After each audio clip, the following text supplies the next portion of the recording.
오늘 우리에게 주신 하나님의 말씀은 에베소서 5장 22절부터 33절의 말씀입니다. 사랑을 배우는 관계, 부부라는 제목으로 함께 말씀 살펴보도록 하겠습니다. 우리 에베소서 5장 22절부터 33절의 말씀 우리 한 절씩 교독해서 읽도록 하겠습니다. 아내들이여 자기 남편에게 복종하기를 주께 하듯 하라.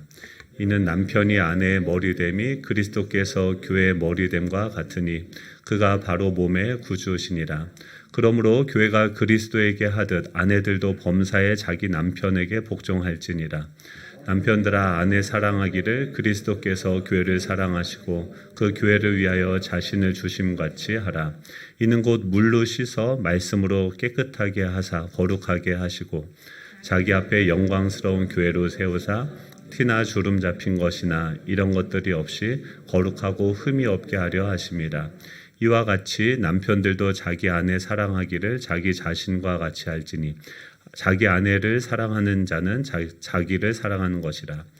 누구든지 언제나 자기 육체를 미워하지 않고 오직 양육하여 보호하기를 그리스도께서 교회에게 함과 같이 하나니 우리는 그 몸의 지체임이라. 그러므로 사람이 부모를 떠나 그의 아내와 합하여 그 둘이 한 육체가 될지니 같이 읽겠습니다. 이 비밀이 크도다. 나는 그리스도와 교회에 대하여 말하노라. 그러나 너희도 각각 자기의 아내 사랑하기를 자신같이 하고 아내도 자기 남편을 존경하라. 아멘. 우리 좌우에 계신 분들과 이렇게 인사하면 좋겠습니다. I see you. 네.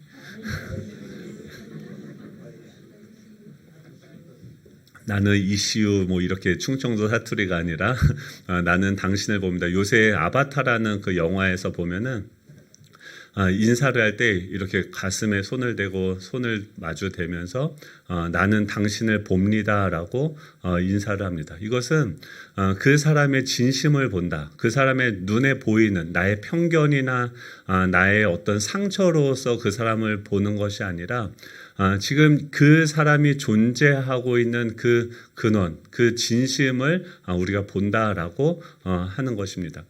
지금 이 에베소서를 저희가 계속 강해 설교로 보고 있는데 이 에베소서도 ICU를 하게 하는 거죠. 그러니까 지금 사도 바울은 로마의 감옥이라는 이해되어지지 않는 그런 상황 가운데 갇혀 있습니다. 자신이 묶여 있고 자신의 미래는 불안하고 곧 죽을 수도 있는 그런 지륵 같은 어두운 밤을 보내고 있는 것이죠. 그런데 그 에베소 그 감옥에 로마의 감옥에 갇혀 있는 그 사도 바울에게 하나님께서는 자신의 그 계획, 영원에서부터 영원까지 하나님께서 왜 세상을 창조하셨는지 또 교회의 의미는 무엇인지 이 사도 바울의 모은 인생을 통해서 또 자신이 배운 그 수많은 그 성경 지식이 이 퍼즐과 같이 파편과 같이 흐트러져 있던 것들이 하나로 모여지면서 이 하나님의 나라를 보게 하는 거죠. 그러면서 이 사도 바울은 비로소 하나님의 계획이 무엇인지 여러분들은 여러분들을 향한 하나님의 계획이 무엇인지 아십니까? 하나님은요 우리를 다 똑같이 부르셨어요. 우리 인생의 목표와 방향은 다 똑같습니다. 그것은 무엇이냐면 하나님의 자녀가 되도록 우리를 부르신 거예요.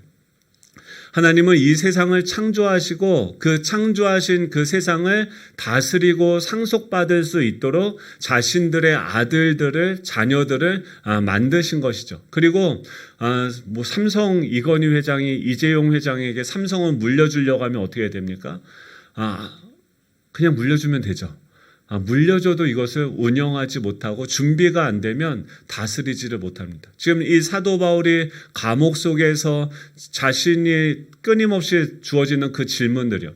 내가 의인인데, 내가 하나님의 자녀인데, 내가 왜 이런 고통이 계속해서 내 삶에는 끊어지지 않는가? 사도 바울의 그 삶을 채운 것의 거의 3분의 1을 보면 다 고통이고 핍박당하고 사람들에게 모함을 당하고 조롱받는 것입니다. 예수님을 믿는데 하나님의 자녀가 됐는데 그래서 이 세상을 살아갔는데 하나님이 주시는 복이 무엇이냐면 그 사도 바울을 성숙하게 자라가게 해서 하나님의 장성한, 그리스도의 장성한 분량까지 이 사도 바울을 자라가게 하셔서 이제 어떤 풍파가 오고 어떤 영적인 세력이 공격을 하고 어떤 상처 입은 사람들이 나에게 와서 공격을 하고 아픔을 준다 하더라도 그 사람들을 다 품고 아이시오 할 수 있는 거죠. 나는 당신을 봅니다. 나는 당신을 믿습니다. 나는 당신을 사랑합니다. 라고 하셨던 그 예수 그리스도가 이 땅에 오셔서 살아내셨던 그 삶을 살아갈 수 있는 그런 상속자요, 그런 파트너요, 그런 동역자. 마침내는 무엇입니까? 이제 내 아들이 다 자라서 장성한 분량까지 자라가는 거예요.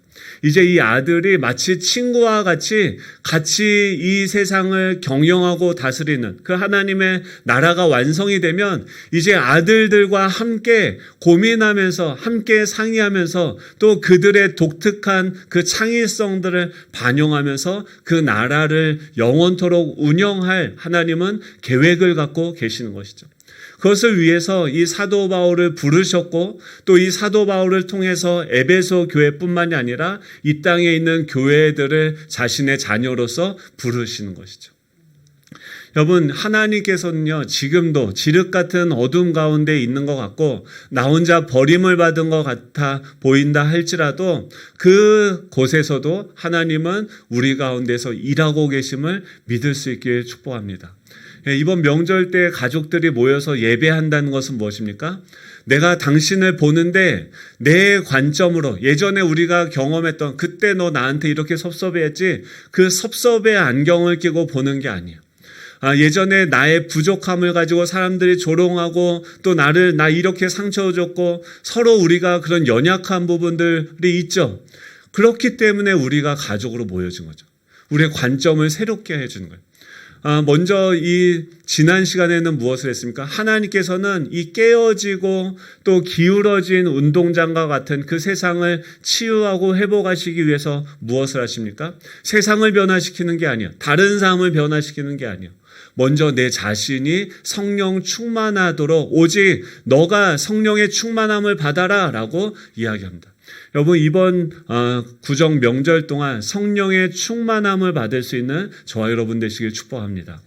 여러분, 성령으로 충만한다는 것은 무엇이냐면 내 생각을 부인하는 거예요.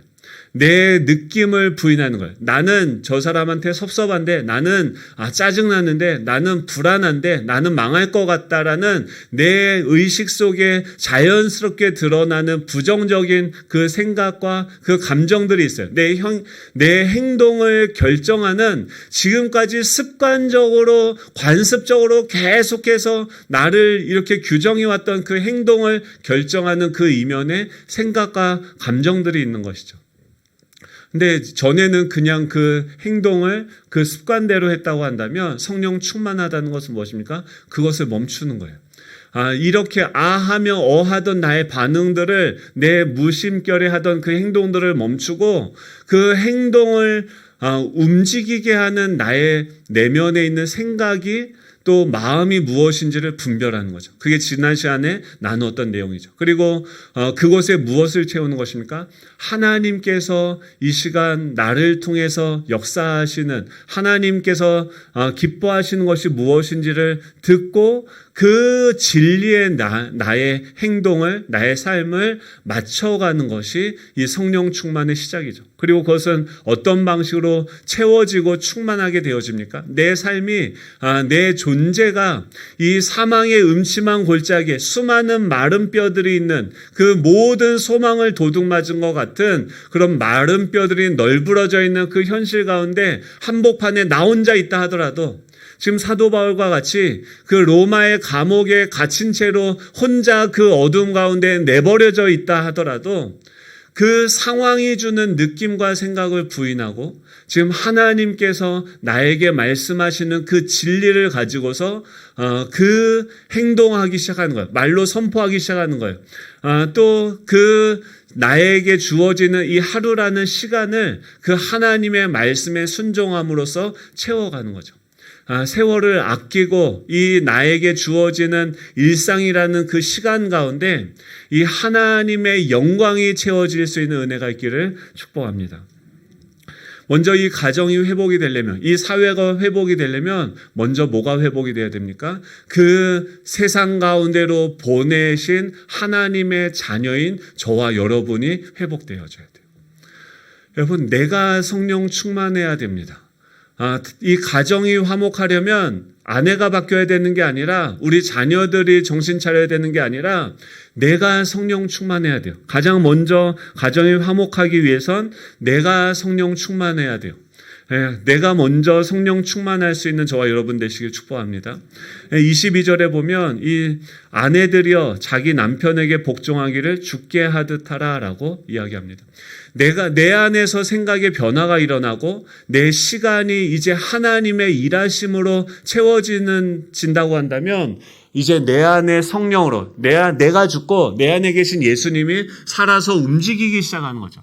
그렇다고 한다면 이 예수님은 이제 어디로 갑니까? 이제 동등한 관계인 다른 사람들과의 관계로서 그 하나님의 통치의 영역을 확장시켜 가게 되어지는 것이죠. 가장 먼저 회복되어져야 되는 관계가 뭐냐면 부부 관계예요.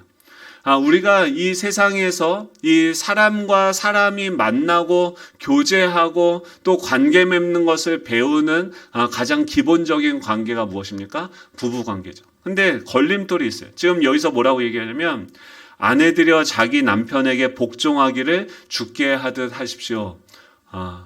아멘이시죠? 우리 여성분들에게만 물어보겠습니다. 아내들여 자기 남편에게 복종하기를 주께 하듯 하십시오. 벌써 이미 여러분은 설교 안 들으셔도 됩니다. 이미 성령 충만하십니다. 근데 이렇게 성령 충만하면 너무 좋은데, 복종하라고 하면 내가 그 인간한테 하면서 이렇게 화가 치밀어 오르는 분들이 있죠.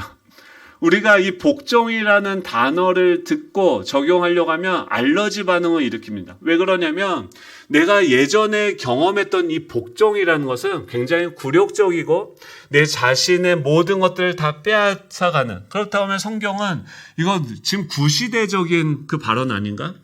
남존여비, 남성우의 세계관을 갖고 있는 것이 아닌가? 우리가 질문할 수 있는 거죠. 근데 이런 알러지 반응은 왜 일어나는 것입니까? 우리가 기존에 경험했던 부당한 리더십에 대한 거부감이 표현된 왜곡된 감정이 바로 이 알러지 반응인 것이죠. 성령 충만하려고 한다면 뭐부터 해야 된대요? 지금 여러분, 복종하는 게 나쁘죠? 좋습니까? 좋은 것도 아니고 나쁜 것도 아니고 말하기가 참 어렵습니다. 저는 딱 복종한다라는 단어를 들으면 제 안에 어떤 추억이 이렇게 올라오냐면, 예전에 가족끼리 이렇게 모여서 저녁을 먹어요. 저녁을 먹으면 그때 전격 제트 작전 아십니까? 모르시죠? 저희 시대에 있었던 TV 드라마인데, 꼭 그 저녁에 밥 먹을 때 해요. 그러면 밥 먹고 나면 이제 그게 딱 7시쯤 시작을 합니다. 그럼 이제 그거를 보려고 하면은 엄마가 뭐라고 해요? 가서 공부해라. 그러면 어떻게 해야 돼요? 방에 가서 공부해야 됩니까? 끝까지 쟁취하면서 그 전격 제트 작전을 봐야 됩니까? 맥가이버를 그 시간에 했고 전격 제트 작전을 했는데, 뭐가 맞습니까? 저 어쩔 수 없이 방에 들어가서 보는데, 이제 책을 보는데 책이 들어옵니까? 밖에서는 키트 막 일로 와 막 하면서 막 하는 소리가 TV에서 거실에서 다 들리는데, 방에서 책을 보면은 그게 들어옵니까? 속에 방에서 씩씩거리면서 내가 빨리 어른이 돼서 이 집구석을 벗어나야지 하는 그런 생각들이 들지 않았죠. 저는 순종하는 아들이었으니까요. 우리 안에 복종하라라고 하면, 근데 지금 생각해 보면 이게 날마다 우리 집에서 일어나는 일이에요. 제 아내가 맨날 애들한테 스마트폰 그만해, 큐티해, 맨날 입에 달고 살아요. 뭐 다른 말 하다가 실수로 큐티한 일을 하더라고요. 이거는 뭐냐면 습관적으로 반복해서 그 얘기를 한다는 거예요. 근데 그런 그냥 무심코 던진 돌에도 그 아이들은 어떻게 합니까? 개구리는 죽어가는 거죠. 우리는 이런 그냥 일상적인 상황들 속에서 이게 누구의 잘잘못을 이야기하기 전에 이런 내 안에 있는 내가 하고 싶은 대로 하고 싶어하는 그 죄성들, 자기중심성들, 부모님이 자녀한테 사실 잘 되라고 하는 그런 모든 것들도 내 자신의 권리와 자유를 침해한다라고 생각하는 그런 부정적인 생각들이 우리 생각 기저에 뿌리 잡혀 있다라고 하는 것이죠. 그랬을 때 그런 장애물들, 그러니까 성령으로 충만함을 받기 위해서는 무엇을 해야 됩니까? 그런 내 안에 있는 알러지 반응들을 제거해야 돼요. 어떻게 해야 됩니까? 이 성경은 아내에게 복종하기를 주께 하듯 하라. 왜 아내가 남편한테 복종해야 돼? 하고 하나님께 가서 물어봐야 돼요. 여러분, 성령 충만한 것은 그냥 이것이 진리가 무엇인지 그냥 덮어놓고 내가 죽도록 하나님한테 기도해서 하나님이 무슨 은사를 주고 은혜를 주셔서 그냥 내가 덮어놓고 남편을 믿고 순종하고 복종하게 된다는 것이 성령 충만함이 아닙니다. 성령 충만함은 우리를 제정신이 들게 하는 거예요. 올바른 이성적인 사고를 하게 만드는 거예요. 성경에서 왜 우리가 남편에게 복종을 해야 되는지, 남편은 아내를 목숨을 다해서 사랑해야 되는지, 그것에 대해서 진지하게 질문하고 성경이 이야기하는 그 진리에 대해서 우리가 귀를 기울여야 된다라고 하는 것이죠. 원래 이 성경에서는요, 결혼을 누가 합니까? 장성한 성인 남녀들이 하는 거죠. 그러니까 우리가 어렸을 때는 어떻게 하냐면 부모의 자녀로서 살아갑니다. 그런데 자녀로서 어떤 사랑을 경험하면서 자라가냐면 부모가 무조건적으로 주는 사랑을 즉 자녀 입장에서는 어떤 사랑을 경험합니까? 받는 사랑을 경험해요. 왜 지금도 이렇게 누가 칭찬해주고 사랑해주는데 그 주는 사랑을 잘 받지 못하는 사람들이 있습니다. 왜 받지 못합니까? 어렸을 때 받는 사랑을 많이 경험해보지 못한 거죠. 어렸을 때 우리는요, 받는 사랑을 무조건적으로 우리를 위해서 희생해주고 우리를 섬겨주고 밥을 먹여주는 그 받는 사랑을 충분히 경험하고 나서 성장을 경험하게 됩니다. 그리고 나서 이제 우리는 뭘 해야 되냐면 부모를 떠나야 되는 거죠. 그 받는 사랑을 하던 데서부터 떠나서 이제는 무엇을 해야 됩니까? 서로가 신뢰하고 서로가 돕고 섬기는 이 부부 간의 사랑. 두 장성한 그 사람이 둘이 한 몸을 이루는 것, 연합되어지는 것. 지금 하나님께서 이 아담에게 하와를 붙여주신 이유가 무엇입니까? 아담이 혼자 독처하는 것이 좋지 않아 보였다. 그래서 내가 그를 위해서 돕는 배필을 주겠다라고 하는 거죠.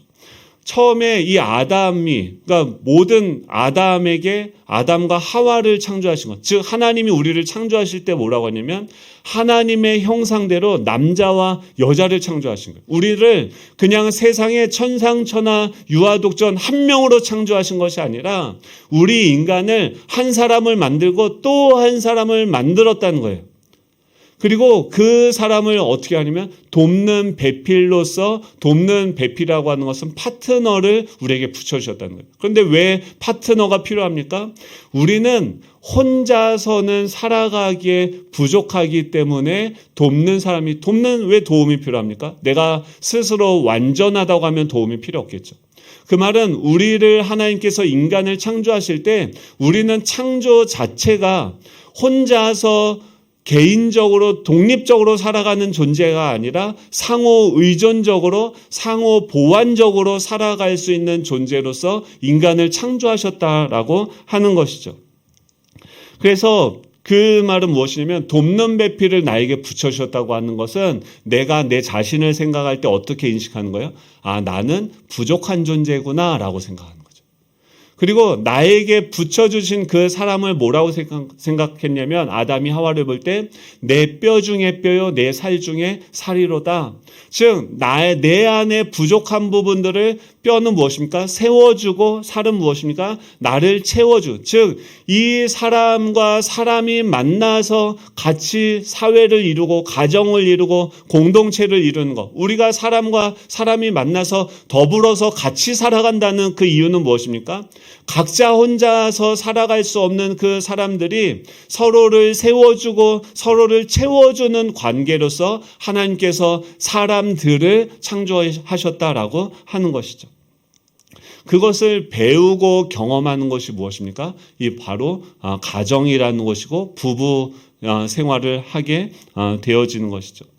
이 관계는요, 마지막에 마가복음 12장 25절에 보면 사람이 죽은 자 가운데서 살아날 때는 장가도 아니가고 시집도 아니가고 하늘에 있는 천사들과 같으니라 라고 이야기합니다. 즉, 우리가 하나님의 나라가 완성이 되어졌을 때는 그때는 우리가 어떻게 되어집니까? 더 이상 장가도 안 가고 시집도 안 가고 하늘에 있는 천사와 같다. 그때는 무엇이냐면 우리가 불완전한 부족한 부분들이 있지만 이 서로가 서로를 섬기고 지금 어렸을 때는 어떤 사랑을 경험해요? 받는 사랑을 경험하죠.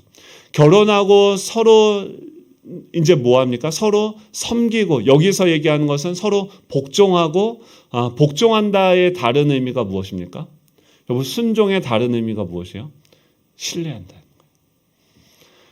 남편에게 복종한다고 하는 것은 신뢰한다는 거예요. 그 사람을 믿어준다는 거예요.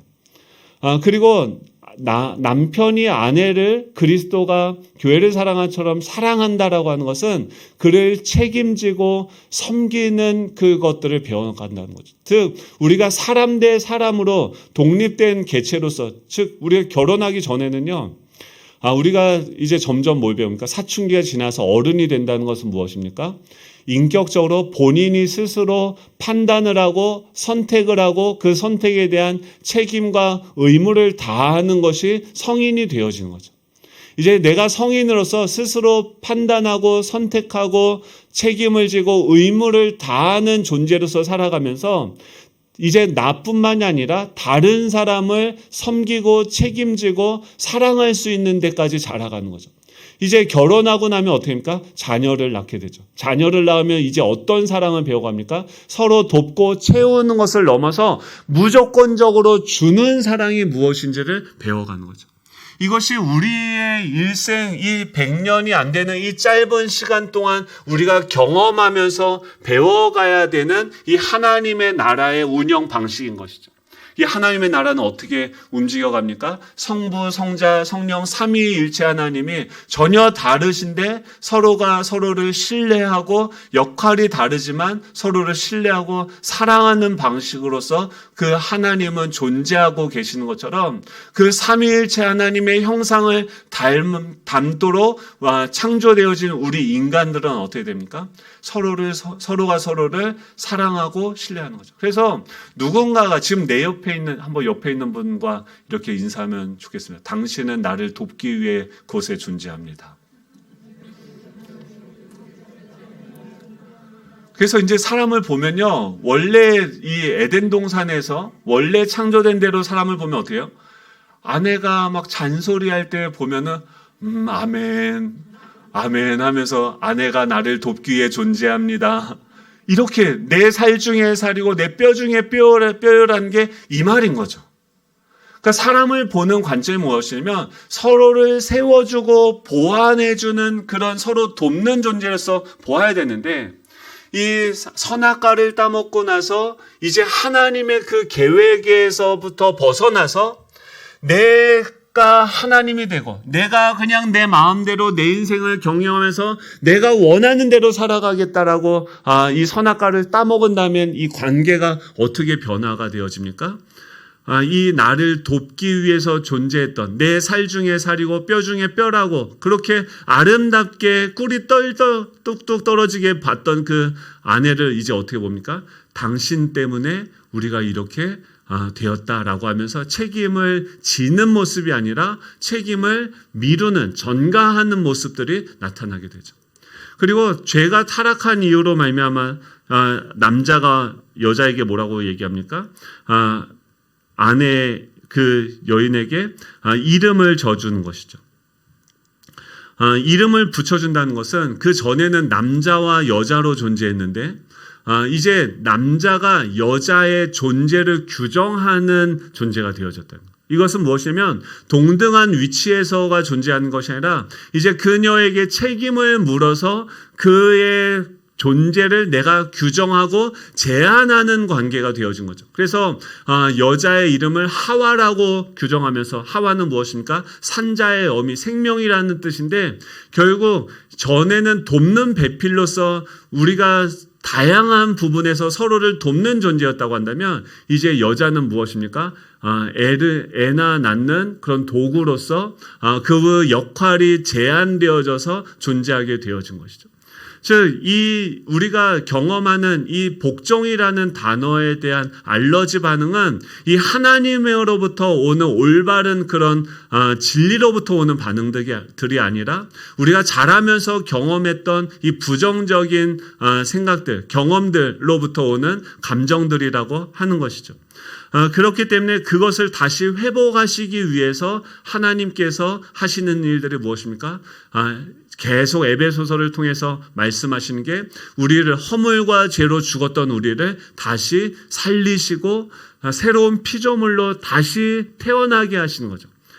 옛사람, 그 상처에 예전에 그래서 새롭게 태어난 사람은 무엇입니까? 예전에 그 맥가이버 때문에, 전격 제트 작전 때문에 상처 입었던 이성범은요, 이미 십자가에서 죽은 줄로 믿습니다. 아닙니까? 또 그 말은 무엇입니까? 우리의 부모님이 바뀌어졌다는 거예요. 이제 우리의 부모가 누구십니까? 하나님 아버지가 되시고, 그 하나님 아버지 아래서 우리는 다 어떤 존재입니까? 그 하나님을 예배하면서 서로가 서로를 돕는 배필로서 돕는 배필로서 존재하게 되어진 거죠. 즉, 여기서 얘기하는 이 부부라는 것은 이 전체 사회를 하나님께서 회복하시기 위해서 일시적으로 이 세상에서, 왜냐하면 천국 가면은 이 부부 관계, 부모와 자녀 관계가 없어요. 그런데 이 부모와 또 자녀 관계, 이 부부 관계가 지금 일시적으로 이 땅 가운데 있는 것, 우리가 교회로서 존재하는 이유는 무엇입니까? 이 관계들을 통해서 하나님의 관계를 우리로 하여금 배우게 하시는 일들을 주님이 하고 계시다는 거죠. 그렇기 때문에 아내와 내가 서로 사랑하고 신뢰하고 이런 것들을 배워가고 알아가야 된다라고 하는 것이죠. 즉, 여기서 아내들이여 남편에게 복종하기를 주께 하듯 하라고 하는 것은 남존여비 사상이나 남성우의 세계관을 이야기하고 있는 것이 아니다라고 하는 것입니다. 성경은 오히려 역사적으로 보면 여성의, 지금도 마태복음 큐트를 볼 때 어떻습니까? 예수님이 그 당시에 정말 소외받았던 여성들에게 찾아가셔서 그녀들을 회복시키고 중요한 사역의 대상으로, 관계의 대상으로 여기시는 것을 볼 수 있는 거죠. 그 당시 로마 시대의 세계관으로, 이 고대 근동의 그 시대의 일부 일처제를 하나님께서 요청하시고 한다는 것은 그 시대의 사람들의 우리의 죄된 본성을 역행하는 그런 것을 이야기하고 있다라고 하는 거죠. 그렇기 때문에 지금 이 성경 안에서 이 가정을 통해서 우리는 무엇을 경험해야 됩니까? 이 하나님의 나라의 모델 하우스로서 이 가정에서 우리는 무엇을 배워야 됩니까? 사람과 사랑이 서로 사랑하는 법, 서로를 배려하고 존중하고 관심을 갖는 법, 또 일관성 있는 행동을 통해서 질서를 창조하고 유지하는 법들을 배워야 돼요. 또 문제 해결과 문제가 발생했을 때 문제를 해결하고 또 그 가운데 소통을 하면서 의사를 결정하는 기술들을 배워야 되고, 협동 작업을 통한 균형을 추구하는 법을 우리는 이 가정에서 또 이 교회 안에서 우리가 다양한 사역과 관계와 사건들을 통해서 배워가야 된다라고 하는 것이죠. 또 부모와 자녀, 형제, 자매 간의 명확하고 분명한 그런 경계선, 각자의 역할이 무엇인지, 내가 리더십이 됐을 때, 내가 팔로워십이 됐을 때, 내가 자녀가 됐을 때, 내가 형이 됐을 때 어떤 방식으로 서로를 세워주고 채워줘야 되는지, 우리 각자의 역할과 그 기능에 대해서 우리가 배우고 익히고 자라가야 된다라고 하는 것이죠. 그래서 이 동등된 관계, 를 넘어서 이제 나의 회복을 넘어서 이제 부부 간의 관계, 인간 대 인간으로서 동등한 위치에서 섬기는 방법을 배우게 되고 또 자녀들을 무조건적으로 사랑하는 방식으로서 사랑을 주는 것이 어떤 것인지 또 종과 상전의 관계, 그 당시에는 노예가 거의 70%가 되었기 때문에 지금으로 얘기하면 직장이나 사회의 관계를 어떻게 해야 되는지 지금 나와 하나님과의 관계, 나와의 관계를 회복시키고 나와 부부, 동등한 입장에 있는 사람과의 관계를 배우게 하며 또 나보다 약한 사람을 어떻게 세워가는지 또 세상 속에서 사회 속에서 사람들을 어떻게 대해야 되는지 이 국가를 어떻게 우리가 대해야 되는지를 이 성경은 하나씩 나로부터 시작해서 점점 범위를 넓혀가는 방식으로 이 하나님 나라를 회복하는 회복 프로세스를 우리에게 가르쳐주고 있다라고 하는 것이죠. 이 부부 관계, 오늘 두 가지를 보는데 이 동등한 관계죠. 부부 관계는 사람이 사람을 만날 때 이거를 꼭 남편과 여자로 볼 필요가 없이 이게 마지막에 완성될 때는 무엇입니까? 인격 대 인격이 어떻게 돼야 되는가? 그런데 인격 대 인격이 교제를 한다 하더라도 우리가 어떻게 합니까? 지금 이 교회 안에서 우리는 어떻게 해요? 제가 목사니까 여기서 제일 높은 사람이죠. 아니죠. 교회 안에 지금 성경에서 뭡니까? 하나님만이 우리의 하나님이 되시면 그 밑에 우리는 다 하나님의 자녀라고 하는 의미는 무엇입니까? 우리는 다 동등한 것이죠. 근데 그 안에서도 역할이 다를 수 있겠죠. 누군가는 결정을 내고 책임을 져야 되는 역할이 있고 누군가는 돕는 역할이 있겠죠. 이거는 지위의 어떤 높이의 차이가 아니라 책임과 역할의 차이가 되어진다라고 하는 것이죠. 이 아내들이여 자기 남편에게 복종하기를 주께 하듯 하라라고 이야기를 합니다. 아내들이 복종한다라는 것은 뭐냐면 순종한다는 것이고 믿어준다는 거죠. 여러분 아내들이여 자기 남편을 복종하고 순종하기를 원합니다. 이건 뭐냐면 우리가 팔로워십을 발휘해야 될 때가 있다는 거예요. 리더가 될 때도 있고요. 또 우리가 팔로워가 될 때도 있는 거예요. 근데 좋은 팔로워가 돼야 좋은 리더가 될 수 있고 좋은 리더는 어떤 사람입니까? 좋은 팔로워가 되어질 수 있는 사람이 좋은 리더가 되어지는 거죠. 목회도 마찬가지입니다. 목회도 부교육자 시절들을 하나도 안 보내고 그냥 신학하고 바로 목사가 된 분들이 있어요. 이런 분들은 그 부목사라든지 다른 사람들의 고충들, 다양한 일들을 차곡차곡 하나씩 다 경험해보고 욕도 먹고 실수도 해보고 실패도 해본 사람들은 이제 척하면 척하고 이럴 때 저 사람이 어떤 마음이고 어떤 도움이 필요한다는 것을 다 알지만 그냥 처음부터 리더가 됐던 사람들은 이 중간 과정들을 다 알지 못하니까 어떻게 되어집니까? 무례할 수도 있고 또 나의 선의가 다른 사람에게 어떤 폭력으로 비춰질 수도 있는 것이죠. 여러분 그랬을 때 그런 사람이 만약에 리더로 되어졌을 때 우리가 팔로워라고 한다면 내가 아내라고 한다면 내 남편이 완전하고 온전하면 얼마나 좋습니까? 그런데 그렇지 않다고 한다면 우리는 어떻게 해야 될까요? 팔로워가 되어졌을 때 우리는 그 리더를 존중하고 믿어줄 수 있어야 된다라고 하는 것입니다. 제가 몇 년 전에 부부 세미나를 갔어요. 근데 거기서 MBTI를 했는데 제 MBTI가 그때 한 50쌍의 부부가 거기 왔는데 저랑 똑같은 사람이 한 명도 없어요. 그 말은 뭐냐면 약간 또라이 같다는 거죠. 뭔가 일반적이진 않다는 거죠. 그러니까 저는 거기 가서도 뭐 하고 있냐면 문제 해결형이에요. 그래서 이 부부 세미나의 전체 그 흐름을 파악하고 장점과 단점이 무엇인지를 분석하고 거기서 어떻게 보완해서 더 좋은 부부 세미나를 만들 것인지를 그 이틀, 3일 내내 고민하고 있는 거예요. 그러면서 제가 아내랑 결혼하고 나서 이렇게 오면서 수많은 시행착오를 겪었겠죠. 제가 판단하고 결정해서 동쪽으로 갑시다, 여보. 서쪽으로 갑시다. 갑자기 잘 다니던 교회를 그만두고 개척도 했었고 또 이 상암동에서 살다가 갑자기 구리로 아무 대책 없이 막 그런 선택하고 결정을 했었어요.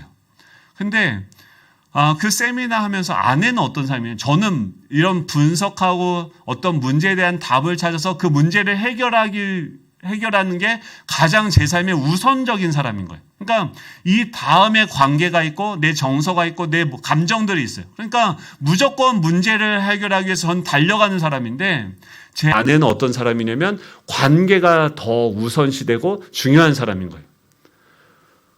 그래서 뭐 그런가 보다 했는데 아내가 항상 뭘 물어보면 반대를 안 했어요. 저를 믿어줬어요. 그리고 잘한다고 해줬어요. 그래서 저는 속마음도 정말 저를 믿고 잘한다라고 생각하는 줄 알았어요. 왜 웃니? 근데 거기서 지금 비로소 뭘 깨달았냐면 그게 아닐 수도 있겠다는 생각이 든 거예요. 그래서 아차에서 아내한테 물어봤어요. 그랬더니 아내가 너무 당연한 듯한 눈빛으로 저를 보면서 그걸 이제 알았냐고. 너 울면서 그냥 따라가 준 거야 라고 하는 거예요. 여러분 믿음을 받으면요 뭐가 생기냐면 제 안에 믿음이 생겨요. 그래서 우리가 누군가의 신뢰를 받으면 무엇을 느끼게 됩니까? 책임감을 갖게 되죠. 그래서 뭘 하냐면 내 결정과 선택이 전에는 그냥 반대하면 뭐 반대해도 뭐 이렇게 하다가도 나중에 책임 전가할 수 있는 뭔가 여건이라도 이렇게 만들어 놓고 뭐 이렇게 할 수 있는데 그냥 그래 당신을 믿으니까 그렇게 합시다라고 하면 어떻게 합니까? 그 다음부터 마음대로 앞으로 걸어갈 수 없게 되어지죠. 그리고 오히려 하나님한테 물어보고 점검하게 되어지는 거죠. 그 과정을 통해서 제가 뭘 받았냐면 아내가 저를 신뢰해주는 그 신뢰의 사랑을 경험함으로써 그 도움을 통해서 저는 무엇을 깨달으면 내가 어떤 존재인지를 알게 되어지고 그런데 이게 교회 안에서 사역을 하면서 제 아내와 같은 사람이 그러니까 저와 다른 사람들의 성향과 기질을 전혀 모르다가 제가 제 아내와 같은 그런 사람들이 수없이도 많이 존재한다라는 것을 깨닫고 그 전에 내 선택과 결정과 내가 일을 하는 방식들이 얼마나 그 사람들에게 상처를 주고 힘들게 했는지가 보여지기 시작하는 거예요. 여러분 이런 그 누군가를 변화시키고 그 사람의 뼈가 되고 그 사람의 살이 되어지기 위해서 우리가 무엇을 해야 되냐면 그 사람을 도와줘야 돼요. 그래서 도와주는 것은 무엇이냐면 복종하는 것, 신뢰해 주는 것. 즉 우리 자녀든 남편이든 그들을 어떻게 해야 됩니까? 신뢰해 줄 때 그 사람들이 성장할 수 있는 여지가 있는 줄로 믿습니다. 이 아내들이여 자기 남편에게 복종하기를 죽게 하듯 하라. 이는 남편이 아내의 머리됨이 그리스도께서 교회의 머리됨과 같음이니 그가 몸의 구주시니라 라고 이야기합니다. 교회가 그리스도에게 하듯. 그런데 남편을 지금 믿기 때문에 그를 신뢰한다가 아니죠. 여러분 아내를 여러분 그냥 이게 무대뽀적으로 신뢰하라는 게 아니라 내 안에 성령이 충만해지면 이제 뭐가 보입니까? 그 남편과 함께하고 계시는 주님이 보이는 거예요. 그러니까 내가 성령 충만해야지 지금 남편을 보면서도 어떻게 됩니까? 신뢰할 수 있는 거예요.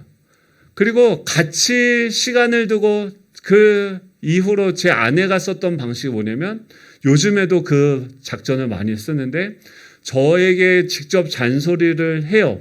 첫 번째는 권고라고 두 번째는 또 반대라고 세 번째 뭐라고 한 다음에 그래도 안 들어 쳐드시면 어떻게 합니까? 하나님께 진짜 목숨을 걸고 기도를 하세요.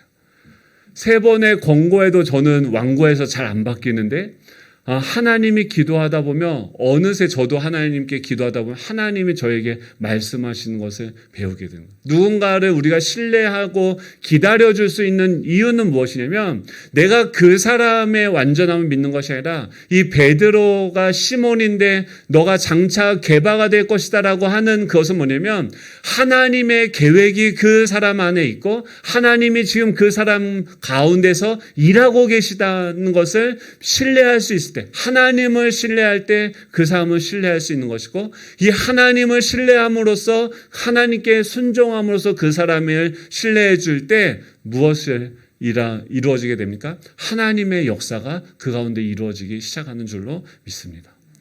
즉 그렇기 때문에 우리가 서로 돕는 배필이 된다고 하는 것은 서로를 동등하게 생각하고 동등하게 그 하나님 앞에서 그 사람들 서로 신뢰해 주는 거죠. 우리 공동체가 우리가 팔로워가 되어져야 될 때가 있어요. 그 사람이 나보다 낫다 못났다, 능력이 많은 사람이 리더가 될 수도 있죠. 능력이 부족한 사람이 리더가 될 수도 있죠. 하지만 어떤 일들을 할 때 그 리더를 중심으로 세워주고 믿어줘야 될 때가 있다라고 하는 것이죠. 그렇게 신뢰할 때 그 사람도 세워질 수 있는 줄로 믿습니다.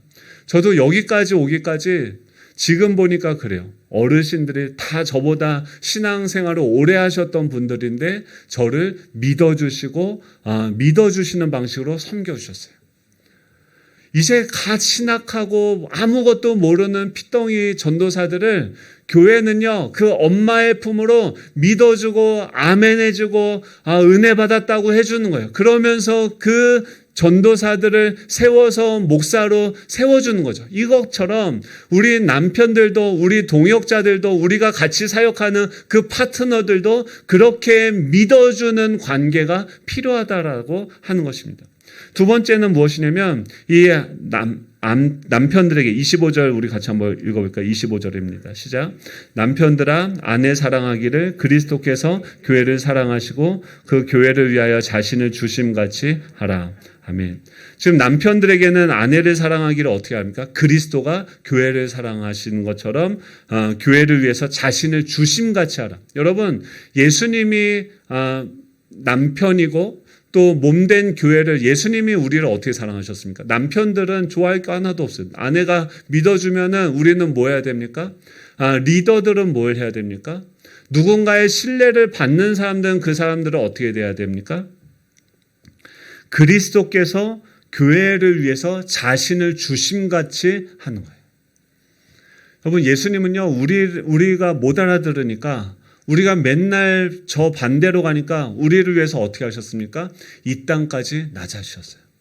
언더스탠드 하셨어요. 우리를 이해하시기 위해서, 우리를 공감해 주시기 위해서 남자들은 어떻게 해요? 남자들은 저 같은 전형적인 남성들은 뭐랍니까? 어떤 문제가 생기면 문제 해결형으로 반응을 하게 되죠. 아내가 그러는 거예요. 영등포에서 여보 오늘 영등포역을 갔는데 순이를 만났어. 그러는 거예요. 그럼 저는 뭘 생각합니까? 근데 그 다음 거 생각해요. 근데 아내는 뭐예요? 순이를 만났다니까? 근데 아니 순이를 만났다고 영등포역에서 순이를 만났어. 안 놀라워? 안 놀라십니까? 그러니까 아내들은 뭐예요? 공감을 원하죠. 근데 우리는 어떻게 해요? 순이를 만난 걸 왜 나한테 얘기하지? 그럼 만나서 지금 뭐 돈을 빌려달래? 아니면 그 얘기를 지금 나한테 하는 이유가 뭐야? 그래서 지금 나도 지금 회사 일도 생각할 게 너무 많고 복잡한데 순위까지 나한테 지금 얻는 것처럼 느껴지는 거죠. 근데 아내는 뭐예요? 거기서 오랜만에 고향 친구 순이를 만난 그 기쁨을 같이 나누고 싶은 거죠. 와, 그래, 진짜, 와, 어떻게 영등포에서 순이를 만나? 우와, 대단하다. 너무 좋았겠다. 그리스도가 교회를 사랑하시듯이 사랑할 수 있는 남편들 되시길 축복합니다. 우리 한번 따라 볼까요? 진짜, 정말이야, 웬일이야, 헐. 여러분, 오늘 아내들의 말하는 모든 말에 토를 달지 마시고 공감만 할 수 있는 저와 여러분 되시길 축복합니다. 아내가 막 힘들다고 하면 우린 뭐예요? 그러면은 그러게 누가 그거 하랬어? 설거지 하지 마. 그냥 나가서 밥 먹어. 지금 그 얘기를 하는 게 아니에요. 나가서 밥 먹자는 얘기를 하는 게 아니라 지금 힘들고 어렵다. 그래, 여보 힘들구나. 아이고 수고한다. 사랑한다. 내가 여보 같이 여보 수고하는 것을 알아. 그 말을 원하는 건데 남편들은 뭐예요? 야, 남들은 더 많이 하는데 차례상도 하는데 우리는 기독교지만 그런 것도 안 하는데 여러분, 여러분 이거 아닙니다. 그리스도께서 어떻게 해요?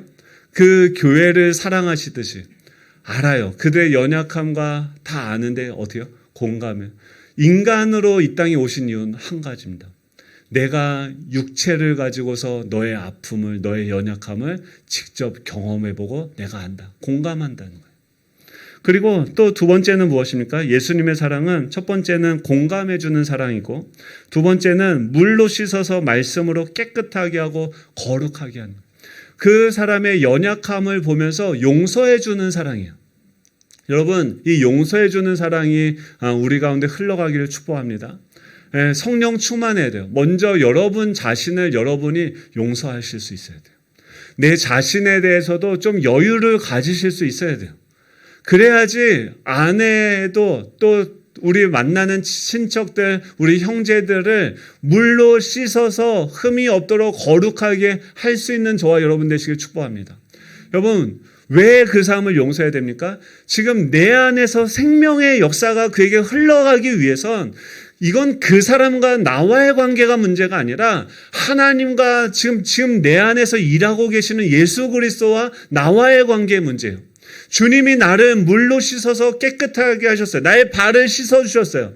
그것처럼 그 사람을 씻겨줄 때 그 사람이 변하든지 말든지 그거는 그 사람과 하나님과의 문제고 우리는 어떻게 합니까? 묶인 이 가정의 그 죄의 저주의 그 사슬들을 풀어내고 끊어낼 수 있는 그 능력이 주님의 그 사랑의 능력이 우리의 용서하는 이 사랑을 통해서 흘러가게 되는 줄로 믿습니다.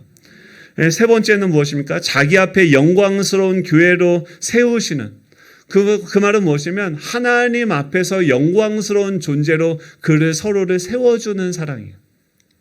마지막으로 무엇입니까? 티나 주름 잡힌 것이나 이런 것들이 없이 거룩하고 흠이 없게 하도록 하는 것은 무엇입니까?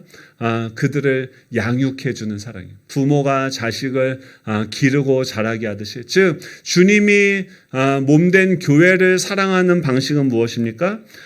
공감해 주는 사랑. 한번 외우셨죠? 한번 따라해 볼까요? 진짜? 정말이야? 웬일이야? 헐. 한번 그거 제가 해봤어요. 이거는 임상을 통과한 확실한 효과가 있는 것입니다. 아내가 무슨 말을 하든 진짜? 정말이야? 웬일이야? 헐. 이것만 그냥 시간 안 들으셔도 돼요. 아내가 하는 얘기 무슨 말인지 안 들어도 돼요. 그냥 진짜? 정말이야? 웬일이야? 헐. 그러면요 아내 입이 점점 올라가면서 가정이 하나 되고 화목해 되어지는 역사를 경험하실 줄로 믿습니다. 여러분 공감하면 하나 되는 역사가 나타나요. 그리고 그 사람을 어떻게 해요? 연약함과 부족함이 있을 때 주님께서 나의 발을 씻겨주신 것처럼 그를 씻겨주고 용서해주는 거예요. 덮어주는 거예요. 그리고 어떻게 합니까? 상대를 세워주는 그 사랑. 그리고 그를 양육하는 그 사랑. 예수님께서 우리를 사랑하시는 그 사랑을 경험할 수 있는 좋은 기회가 이번 구정이 되는 줄로 믿습니다. 왜 하나님께서 우리에게 이런 사랑을 하도록 우리를 부르십니까? 우리를 어른 만드시는 거예요. 우리를 철들게 하려고 하는 거예요. 너 지금까지 이제 내가 주는 사랑만 너 받았지? 내가 너 발 씻겨줬고, 내가 너 공감해줬고, 내가 널 믿어줬고, 기다려줬고, 내가 널 양육해줬고, 또 내가 널 세워줬는데, 이제 나한테 받은 그 사랑을 가지고 너와 동등된 하나의 인격으로 세워진 그 사람에게 나아가서 나에게 받은 그 사랑을 그에게 전해줘라. 여러분, 이게